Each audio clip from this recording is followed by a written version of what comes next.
नमस्कार, आप देख रहे हैं अलवर न्यूज। मैं प्रियंका उपाध्याय। नजर डालते हैं आज की सुर्खियों पर। हरसौली आरओबी निर्माण में देरी पर प्रशासन ने ठेकेदार पर लगाया 1 करोड़ का जुर्माना। अक्टूबर माह तक प्रोजेक्ट पूरा करने के दिए निर्देश।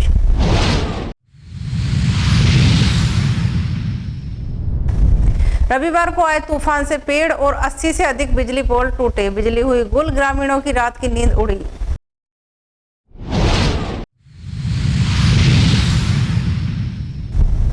लंबित मांगों को लेकर पंचायती राज कर्मचारियों ने किया प्रदर्शन, सरकार को दी आंदोलन तेज करने की चेतावनी।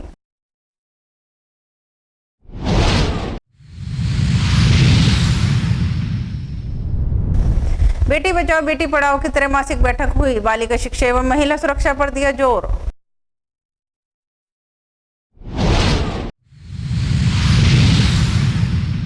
अब खबरें विस्तार से। अखिल राजस्थान राज्य कर्मचारी संयुक्त महासंघ एकीकृत जिला इकाई की ओर से आयोजित प्रेस वार्ता में महासंघ के पदाधिकारियों ने कर्मचारियों से जुड़े विभिन्न मुद्दों, मांगों एवं समस्याओं को प्रमुखता से उठाया। साथ ही सरकार से लंबित मांगों को शीघ्र समाधान की मांग करते हुए 11 कर्मचारियों के हितों की रक्षा के लिए संगठन की आगामी रणनीति और कार्यक्रमों की जानकारी दी।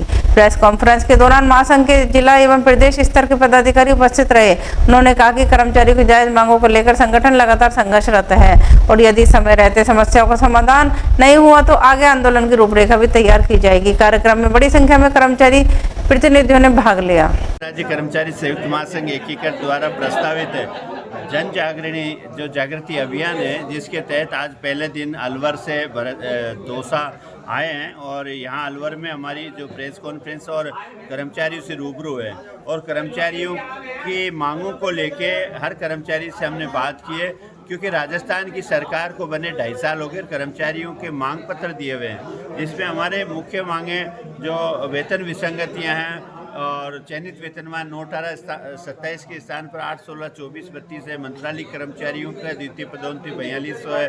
ग्रामीण क्षेत्र के कर्मचारियों के लिए 10% ग्रामीण भत्ता है और जो ठेका कर्मचारी है उन्हें नियमित करने की और संविदा कर्मचारियों को नियमित करने की और जो बजट घोषणाएं है जिसमें 2 साल के अनुभव में छूट देने की घोषणा की थी, वो आज तक पूरी नहीं हुई। आंगनबाड़ी की कर्मचारियों के लिए जो एक मुश्त 3 लाख देने की 2 बजट में घोषणा हो चुकी है, परंतु आदेश अभी तक जारी नहीं हुए। इस बात को लेकर राजस्थान का कर्मचारी बहुत आक्रोशित है और कर्मचारी महासंघ एकीकृत इस बात को लेकर प्रदेश के सभी जिलों में जाएंगे और कर्मचारियों को जागृत करके आगे आने वाले समय में हम एक बहुत बड़ा आंदोलन करने जा रहे हैं।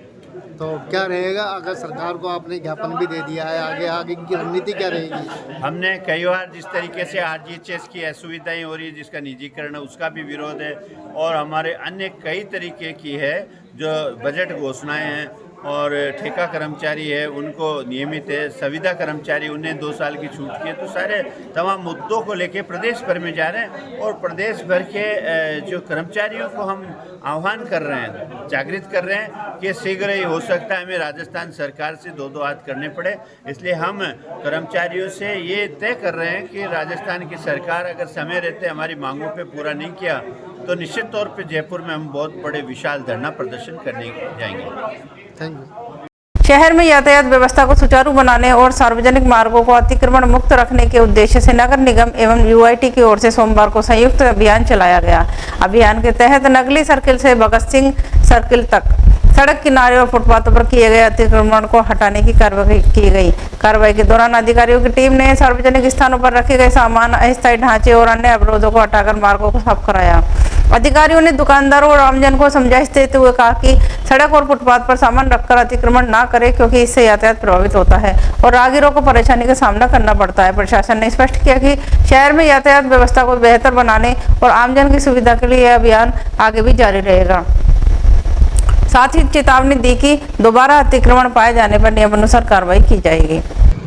नगर निगम द्वारा पूर्व में पिछले 3 दिन से लगातार अनाउंसमेंट किया जा रहा था कि जो भी सड़क मार्ग पे और पार्किंग एरिया में द्वारा हटाया जाएगा। इसी अभियान की कड़ी में आज पहले दिन हमने अतिक्रमण हटाने की कार्रवाई प्रारंभ कर दी गई है और तयशुदा कार्यक्रम के तहत ये किया जा रहा है।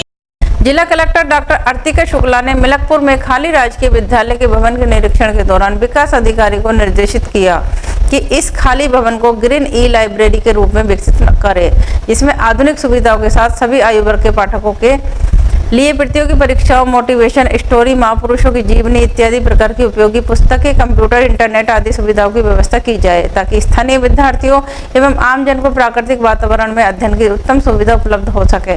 उन्होंने निर्देश दिए कि ग्रीन लाइब्रेरी हेतु आमजन को उपयोगी पुस्तकें डोनेट करने के लिए प्रोत्साहित करें। उन्होंने निर्देश दिए कि विद्यालय एवं लाइब्रेरी भवन में ग्रीनरी विकसित करे तथा लगाए गए पौधों व ग्रीनरी को मेंटेन करने के लिए एवं जल संरक्षण हेतु rain water harvesting system develop कराए, जिससे वर्षा जल की बूंद बूंद का संचयन होकर विकसित किए जाने वाले ग्रीनरी के पानी की उपलब्धता सुनिश्चित हो सके। बेटी कन्यादान संस्था द्वारा बेसहारा परिवारों को 2 महीने का राशन दिया गया। राशन किट में आटा, दाल, चीनी, तेल, चावल, राजमा, चना, नमक, मिर्च, हल्दी, धनिया, जीरा, साबुन शामिल रहे। इसके अलावा 2 परिवारों के बच्चों, महिलाओं को स्लीपर, चप्पल, पानी के मटके दिए गए। कार्यक्रम संयोजक गोपाल जायसवाल ने बताया कि इस मौके पर दिलीप खंडेलवाल, के खंडेलवाल, संगीता सिंह, सपना नरूका, अमिता आदि मौजूद रहे। नमस्कार। आज बेटी कन्यादान के तहत जो अलवर के नीट परिवार हैं, बेसहारा परिवार हैं, उनको आज बेटी कन्यादान द्वारा सहयोग किया जा रहा है, जिसमें हमारे यहाँ पर सभी टीम कार्य कर रही है। इस बेटी कन्या के सभी सदस्य यहाँ पर शामिल हैं। आप देख सकते हैं हमारे साथ दिलीप जी हैं, के खंडेलवाल जी हैं, संगीता सिंह जी हैं, अमिता जी हैं और सपना नरूका जी हैं। आज बेटी कन्यादान के सभी मेंबर यहाँ शामिल हैं और जो निया हैं आज उनका भी विशेष सहयोग दिया है। आप देख सकते हैं यहाँ पर 2 परिवार हैं जो अलवर के हैं, बेसहारा हैं, उनका सहयोग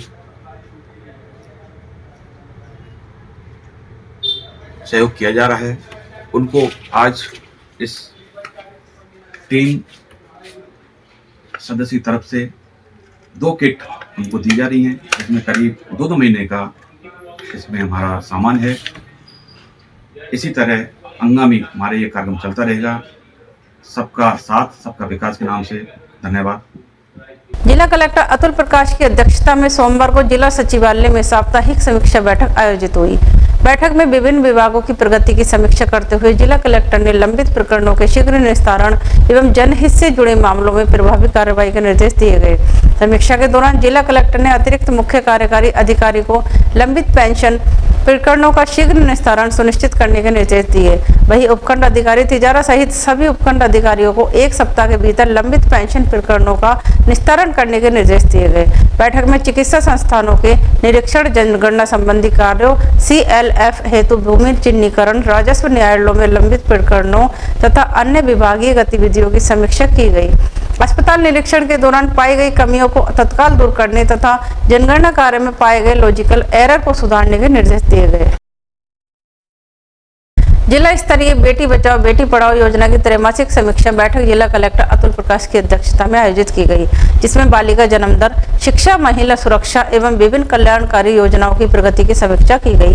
बैठक में संबंधित विभागों के अधिकारियों को योजनाओं के प्रभावी क्रियान्वयन एवं लंबित प्रकरणों के शीघ्र निस्तारण के निर्देश दिए गए।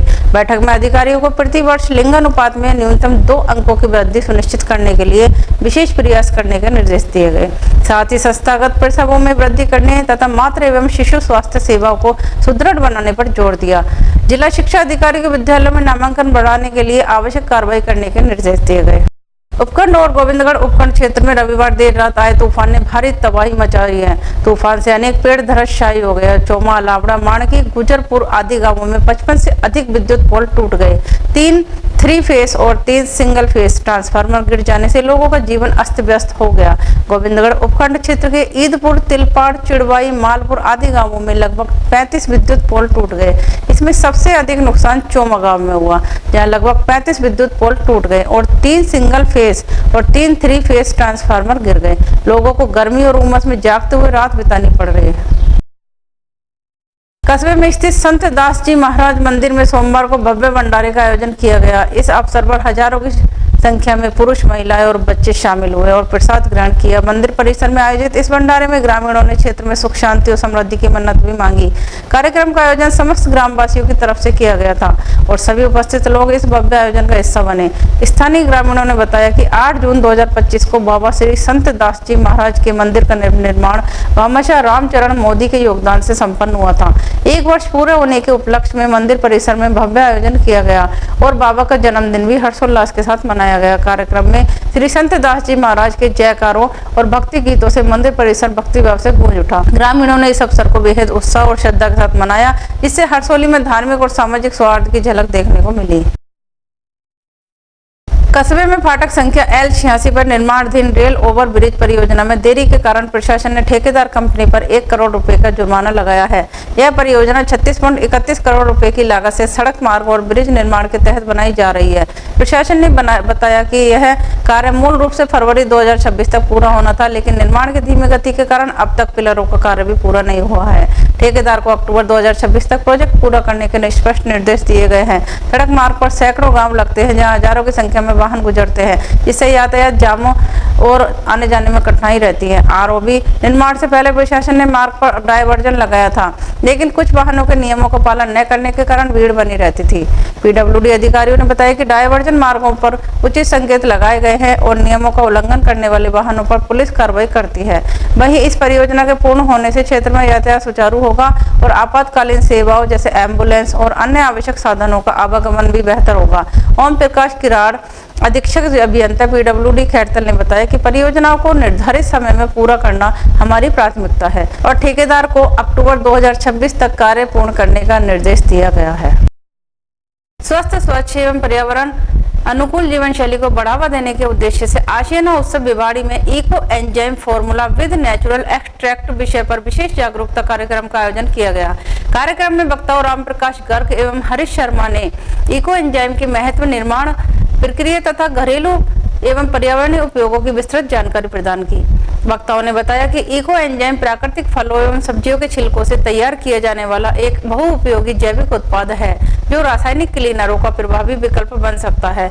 इसके उपयोग से घर की सफाई, पौधों की देखभाल, जन संरक्षण तथा पर्यावरण प्रदूषण को कम करने में सहायता मिलती है।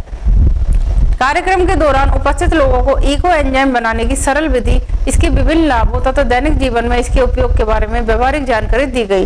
प्रतिभागियों ने विषय में गहरी रुचि दिखाई और पर्यावरण संरक्षण के लिए ऐसे नवाचारों को अपनाने का संकल्प लिया। इस अवसर पर वक्ताओं ने सभी नागरिकों से प्राकृतिक संसाधनों के संरक्षण, कचरे के पुनः उपयोग तथा रसायन मुक्त जीवन शैली अपनाने का आह्वान किया। कार्यक्रम का उद्देश्य लोगों को स्वस्थ जीवन के साथ साथ पर्यावरण के प्रति जिम्मेदार बनने के लिए प्रेरित किया। कार्यक्रम का सफल आयोजन आशियाना उत्सव भिवाड़ी में उत्साहपूर्ण वातावरण में संपन्न हुआ और उपस्थित जनों ने इसे स्वस्थ एवं हरित भविष्य की दिशा में एक सार्थक पहल बताया। तिजारा क्षेत्र में सड़क हादसों का सिलसिला थमने का नाम नहीं ले रहा है। ताजा मामले में बागोड़ निमली निवासी मुक्ति मोहम्मद सड़क दुर्घटना में गंभीर रूप से घायल हो गया। मुक्ति मोहम्मद रविवार को फिरोजपुर अपने रिश्तेदारों के यहां से बाइक द्वारा अपने घर लौट रहे थे। इसी दौरान तिजारा क्षेत्र में एक तेज रफ्तार पिकअप वाहन ने उनकी बाइक को जोरदार टक्कर मार दी। टक्कर इतनी भीषण थी कि बाइक सवार मुक्ति मोहम्मद सड़क पर दूर जा गिरा। वो गंभीर रूप से घायल हो गया। हादसे में उनके पैर, चेहरे एवं शरीर के अन्य हिस्सों पर गंभीर चोटें आई है। घटना के बाद मौके पर मौजूद लोगों ने तत्काल घायल को संभाला और उपचार के लिए अस्पताल पहुंचाने की व्यवस्था की। घटना की सूचना मिलने पर पुलिस ने मामले की जानकारी जुटानी शुरू कर दी है। घायल युवक का उपचार जारी है। ये रात में बाइक से आ रहा था, पिकअप गाड़ी पास आता और टक्कर मार के पिकअप भाग गई, गिर पड़े। कहाँ पे हुई टक्कर? तिजारा। कहाँ से आ रहे थे? ये आ रहा था फिरोजपुर से, बागौर से पहले टक्कर हुई निमली में। क्या काम करते हैं? ये कुछ नहीं, रिश्तेदारी में से आ रहा था, रिश्तेदारी में से गाँव जा रहे हम घर आ रहे थे रिश्तेदारी से वापस। पिकअप फरार हो गई टक्कर देखो तो। सीटू कार्यालय पर भारतीय ट्रेड यूनियन केंद्र सीटू के कार्यकर्ताओं की बैठक सीटू के जिला संयोजक कामरेड मोहन सिंह राघव की अध्यक्षता में संपन्न हुई। सर्वप्रथम शहीद हुए जवानों व अन्य दुर्घटनाओं में अपनी जान गंवाने वाले एवं अखिल भारतीय किसान सभा के वयोवृद्ध नेता कामरेड जसमाल खान के निधन पर 2 मिनट का मौन रखकर श्रद्धांजलि अर्पित की गई।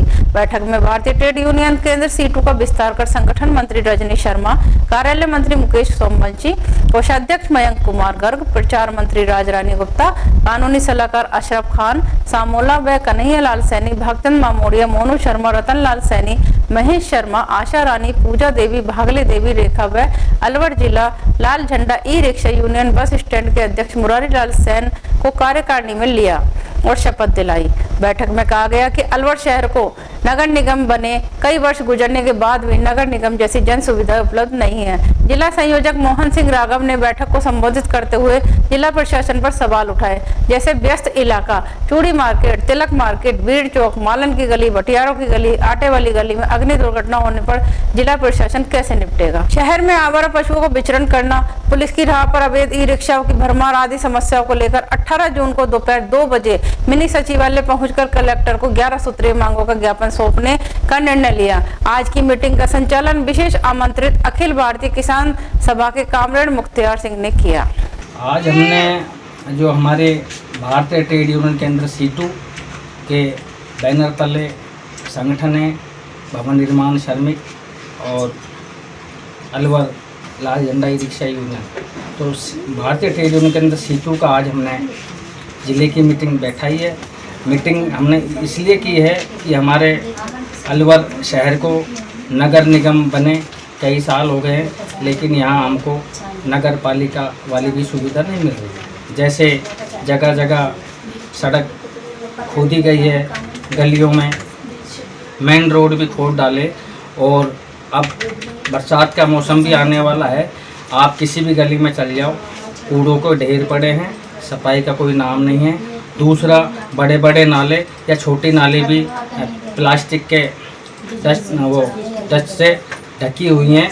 अगर मैं कल भी थोड़ी बरसात आई थी तो बाहर पानी सारा सड़कों पे घूमने लगा। इसलिए नगर निगम को चाहिए कि वो अपने जो सरकार द्वारा लाखों रुपए खर्च हो रहे हैं उनको ये दुरुस्त कराएं। दूसरा, पूरे शहर में आवारा पशुओं की भरमार है। कहीं पे गाय आपस में लड़ रही हैं, कहीं सांड ज़बरदस्ती से सब्जी मंडी में घुस जाते हैं, सुअर भी विचरण करते हैं। तो इस पे भी नगर निगम को ध्यान रखने की ज़रूरत है। और शहर में पार्किंग नाम की कोई चीज़ नहीं है, कोई भी कहीं गाड़ी खड़ी कर जाए, जाम की स्थिति हमेशा बनी रहती है। और नगर निगम को चाहिए कि ये चीज़ें हमेशा टाइम पर बिल्कुल ठीक कराए। दूसरा, कि अभी जो राज्य सरकार ने हमारे बच्चों के साथ कुठाराघात किया है, जो पेपर लीक कर दिए, इन्होंने भी पिछली सरकार से भी कम नहीं है।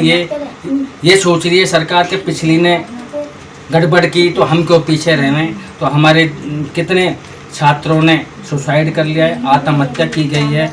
क्यों? हमारे बच्चे, इनको पता नहीं है कि हमारे मजदूरों के बच्चे, किसानों के बच्चे कहाँ से पैसे इकट्ठा करके बच्चों को पढ़ाते हैं, और उसके पश्चात इतनी मेहनत करने के बाद ये खाली अखबार में आता है पेपर लीक हो गए। इनको तो छोटी सी बात है, लेकिन हमारे मजदूर किसानों को बहुत बड़ी बात है। ज्ञापन का भी कोई कार्यक्रम है? ज्ञापन का हमारा प्रोग्राम 18 तारीख को हम गुरुवार को हम देंगे। सारे हमारे संगठन के सदस्य, अन्य जिनको जन समस्याओं को लेकर जन को इकट्ठा कर हम भवानी तो चौराहे पे इकट्ठे होकर हम जिला कलेक्टर महोदया को एक ज्ञापन सौंपेंगे जो हमारी समस्या सुनी जाए। अगर अन्यथा उसके बाद भी हमारी समस्या नहीं सुनी गई तो हम आंदोलन, धरना प्रदर्शन पर करने पर भी हम आमादा रहेंगे। आपका क्या नाम है? मेरा कॉमरेड मोहन सिंह राघव, जिला संयोजक, भारतीय ट्रेड यूनियन केंद्र सीटू। रैणी थाना क्षेत्र के बाणकपुर गांव में घर की बिजली ठीक करते समय एक युवक करंट की चपेट में आ गया। हादसे में युवक गंभीर रूप से घायल हो गया, जिसे परिजनों ने तत्काल अस्पताल पहुंचाया।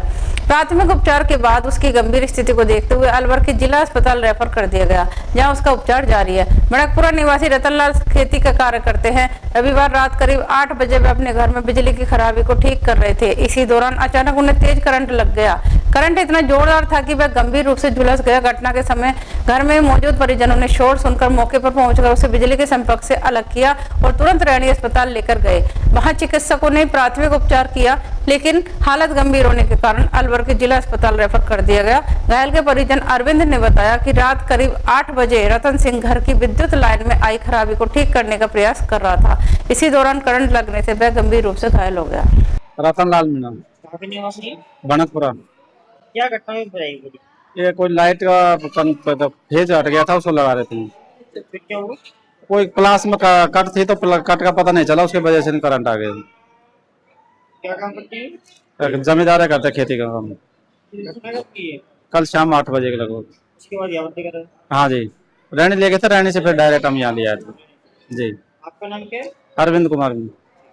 प्रदेश नेतृत्व के आह्वान पर पंचायती राज मंत्रालय कर्मचारी संगठन ने अपनी विभिन्न लंबित मांगों को लेकर जिला मुख्यालय पर प्रदर्शन कर ज्ञापन सौंपा। संगठन के जिला अध्यक्ष दीपक यादव ने बताया कि वेतन विसंगति दूर करने, पदोन्नति, ग्रेड पे सहित कई महत्वपूर्ण मांगे लंबे समय से लंबित है, जिससे कर्मचारियों में भारी नाराजगी है। उन्होंने कहा कि प्रदेश भर में जिला स्तर पर ज्ञापन देकर सरकार का ध्यान कर्मचारियों की समस्याओं की ओर आकर्षित किया जा रहा है। यदि जल्द मांगों का समाधान नहीं किया गया तो कर्मचारी बड़े स्तर पर आंदोलन करने को मजबूर होंगे। वहीं संगठन के संरक्षक चित्रपाल सिंह ने कहा कि कर्मचारियों में अपनी मांगों को लेकर व्यापक रोष है।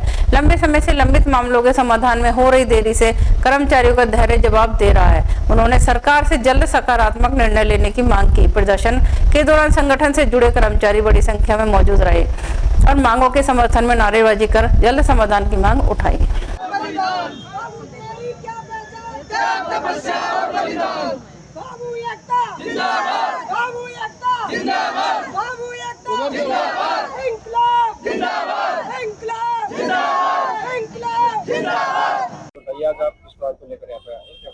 हमारा संगठन पंचायत राज मंत्रालय कर्मचारी संगठन शाखा जिला शाखा अलवर और प्रदेश के आह्वान पे आज हमने जिला कलेक्टर महोदय को मांग पत्र सौंपा है और हमारा कार्यक्रम चल रहा है जो आगे अगस्त तक चलेगा, जिसमें हमारे विभिन्न चरणों की कार्यक्रम तय है। उसी हिसाब से कार्रवाई होगी और हमारी मांगे हैं कुछ जिसमें सरकार का काफ़ी दिन से अपेक्षित होने के कारण सभी कर्मचारियों में रोष है और सभी कर्मचारी आपने देखा होगा कितने 600 कर्मचारी लगभग अपने यहाँ आए हुए हैं और सभी कर्मचारी इकट्ठा होकर हमने कलेक्टर साहब ज्ञापन दिया है। जिला परिषद में सीओ साहब और जिला प्रमुख को ज्ञापन दिया है। क्या नाम है? चित्रपाल सिंह, संरक्षक पंचायत राज मंत्रालय अलवर। मैं दीपक यादव, जिला अध्यक्ष पंचायत राज मंत्रालय कर्मचारी संघ। आज प्रदेश स्तरीय आह्वान पर पूरे राजस्थान में पंचायत राज मंत्रालय कर्मचारी सड़कों पर उतरा हुआ है। हमारी 8 सूत्रीय मांगों को लेकर अभी प्रदेश स्तर ने एक कार्यक्रम जारी किया है, जिसके तहत हमने अभी 7 दिन पहले ब्लॉक स्तर पे और आज जिला स्तर पे सभी 41 जिलों में ज्ञापन आज लगे हैं और हमारी कर्मचारियों की वेतन नियमितीकरण संबंधी मांगे, ग्रेड पे संबंधी मांगे और कैडर स्ट्रेंथ संबंधी मांगे, पदोन्नति संबंधी मांगे, ये बहुत लंबे समय से लंबित है, जिससे कर्मचारियों में आक्रोश है।